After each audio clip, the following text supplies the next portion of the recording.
Sans citation de Schopenhauer. Une production de la Compagnie du Savoir. Interprétation Patrick Blandin. Réalisation Patrick Martinez-Bourna.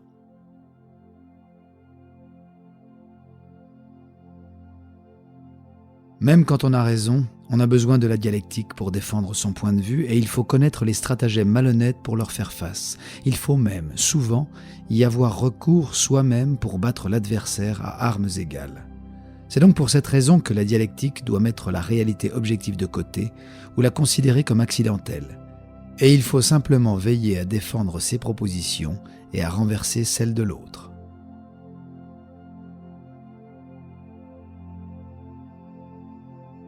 Une pitié illimitée envers tous les êtres vivants est la garantie la plus solide et la plus certaine de la bonne conservation des mœurs.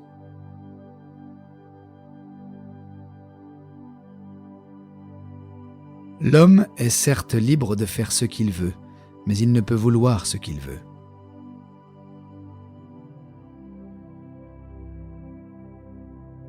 Si l'intuition pouvait se communiquer, la communication en vaudrait la peine. Mais en définitive, nous ne pouvons sortir de notre peau. Il faut que nous restions enfermés chacun dans notre crâne, sans pouvoir nous venir en aide les uns aux autres.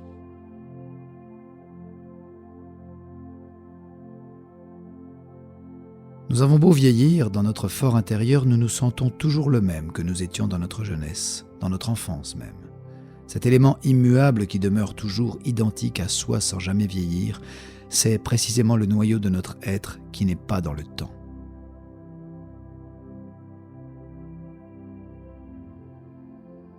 L'homme est le seul animal qui en fait souffrir d'autres sans autre but que celui-là.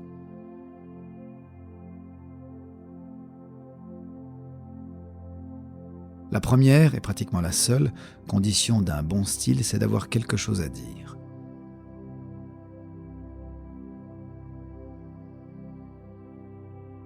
Il n'y a en effet aucune opinion, aussi absurde soit-elle, que les hommes n'aient pas rapidement adoptée dès qu'on a réussi à les persuader qu'elle était généralement acceptée.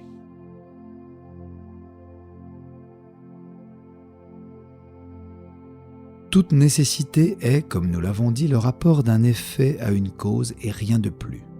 Le principe de raison est la forme générale de tout phénomène, et l'homme, dans l'ensemble de ses actions, doit, comme tous les autres phénomènes, lui être soumis.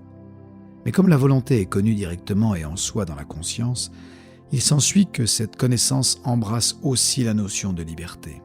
Seulement, on oublie qu'alors l'individu, la personne, n'est pas la volonté en tant que chose en soi, mais quel est le phénomène de la volonté, et comme tel, déjà déterminé et engagé dans la forme de la représentation, le principe de raison.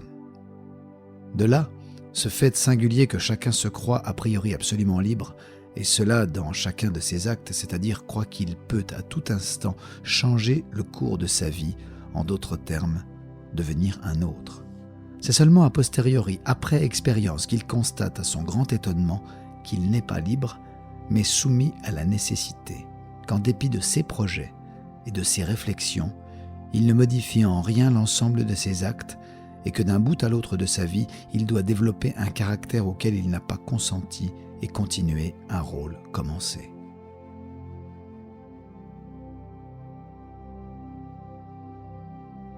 Ne pas se rendre au théâtre, c'est comme faire sa toilette sans miroir.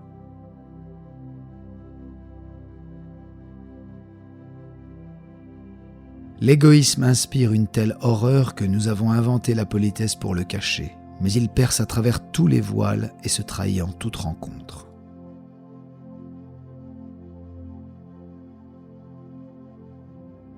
Bien des gens seraient capables de tuer un homme pour prendre la graisse du mort et en frotter leurs bottes.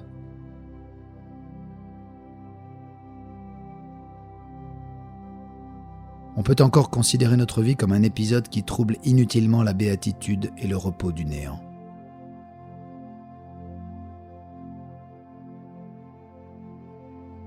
Il est de même bon pour l'Allemand d'avoir des mots longs, comme il pense lentement, il lui laisse du temps pour réfléchir.